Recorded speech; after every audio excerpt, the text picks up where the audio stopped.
Just go over two items that I would like particularly new entrants to the stock market to ponder just a bit before they try and do 30 or 40 trades a day in order to profit from what looks like a very easy game. So I would like to go to slide L1. So put that up. And on March 31st, I ran off a list of the 20 largest companies in the world by stock market value. Those names, good many of which will be familiar to you, but they were led by Apple at slightly over $2 trillion. And it went down to the number 20th was worth 330 odd billion. But those are the 20 largest companies in the world by market value on March 31st. Now, if I had I was hoping I could get a little quiz machine so I could have everybody weigh in on this answer, and we could flash it up a little later, but proved technically impossible but what I would like you to do is look at that list. Starts off with Apple. Saudi Aramco is a pretty kind of a specialized company. It's I don't know whether it's 95% owned by the government or what, but it's essentially a country that's for sale there in terms of that business. But the top 6 companies, 5 of them are American. So when you hear people say that America hasn't, it's not working very well or something of the sort, in the whole world, of the 6 top companies in value, 5 of them are in the United States. And if you think about it, we talked a little about this last year, but in 1790, we had 0.5% of the world's population, and a little less. We had 4 million people, 3.9 million people. 600,000 of them were slaves. Ireland had more people than the United States had. Russia had 5 times as many people as the U.S. did. Ukraine had twice as many people as the United States. So here we were, but what did we have?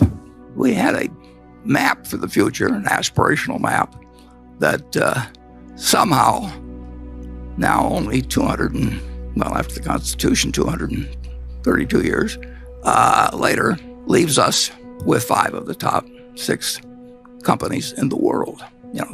It's not an accident. And it's not because we were way smarter, way stronger, anything of the sort. We had good soil, had decent climate. But so some of those other countries I named. And the system has worked unbelievably well. Just imagine thinking of 5 of the top 6 companies in the world ending up with a country that started with 0.5% of the population just a few hundred years ago.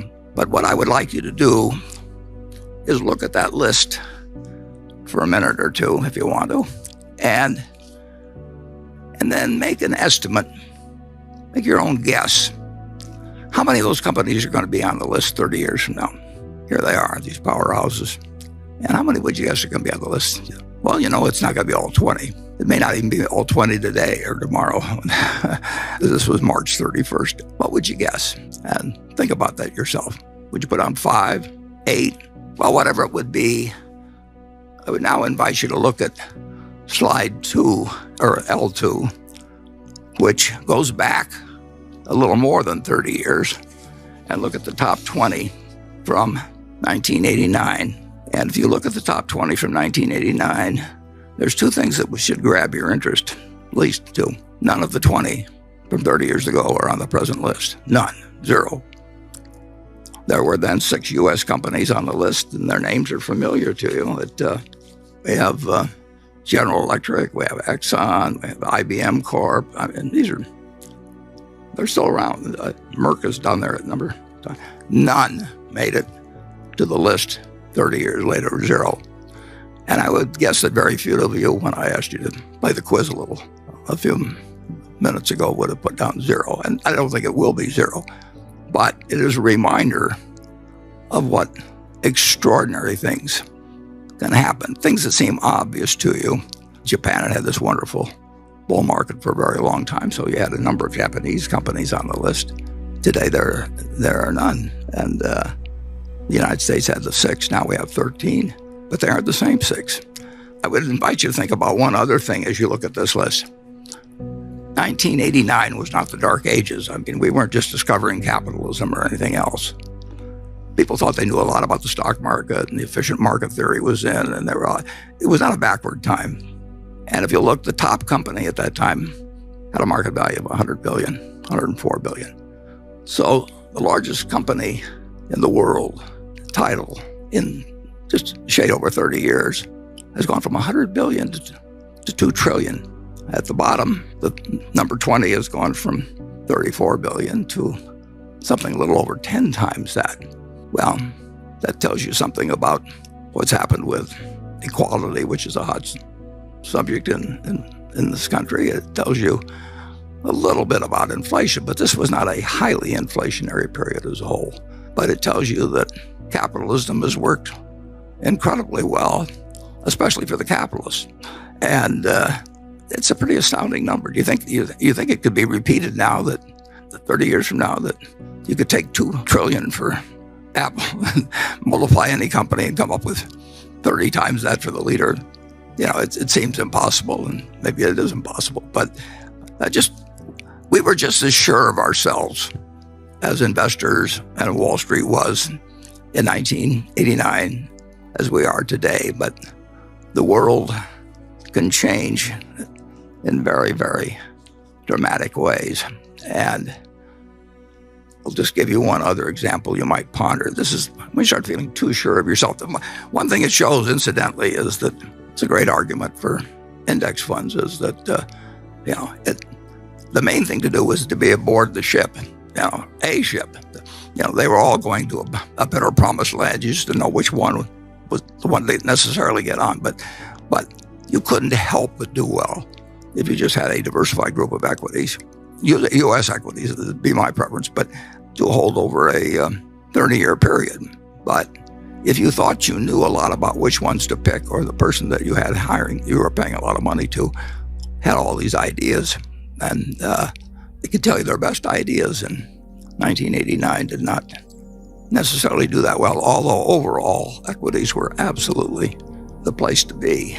Secondly, people get enormously attracted to various industries. I mean, they think if you know, if a company says it's in the XYZ industry and that's a popular one, you can sell IPOs, you can sell SPACs, people disregard sales numbers, earnings numbers. It's just, it's the place to be.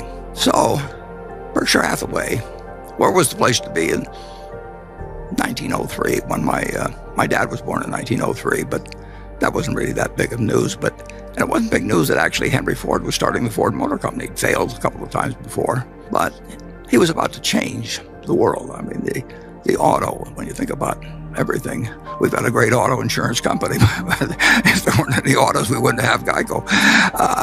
But it transformed the country. And Henry Ford brought in the $5 daily wage, and that was a huge thing. Assembly lines, everything, autos came along. So let's just assume that you had seen a quick glance back in 1903 of all the interstate highways, 290 million vehicles on the road in the United States, everything about it, and said, well, this is pretty easy. It's going to be cars. It's going to be autos. Well, we own a company called Marmon. We bought it from the Pritzker family some years ago. Pritzkers had built this business from many, many, many companies that they'd acquired. And the name of their company was Marmon.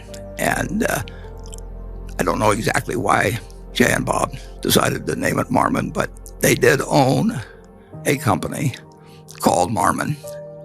And the Marmon company is getting slightly ahead of me on the slides again, but that's okay. We called they owned this company Marmon, which in 1911 had been the company whose car won the first Indianapolis 500. Maybe that's why they called it Marmon. They were proud of the fact that the company in 1911 won the first Indianapolis 500. It also was the company that invented the rearview mirror. I'm not sure whether that was a big contribution to society, and certainly around your household. Rearview mirror, you don't want to emphasize too much, but the car that was entered in the Indianapolis 500, the guy who normally sat next to the driver and looked backwards to tell what the competitors were doing, he was sick, so they invented the rear view mirror. So let's just assume that you decided that autos were this incredible thing, and someday there'd be an Indianapolis 500, and someday they'd have a rearview mirrors on cars, and someday 290 million cars would be buzzing around the United States.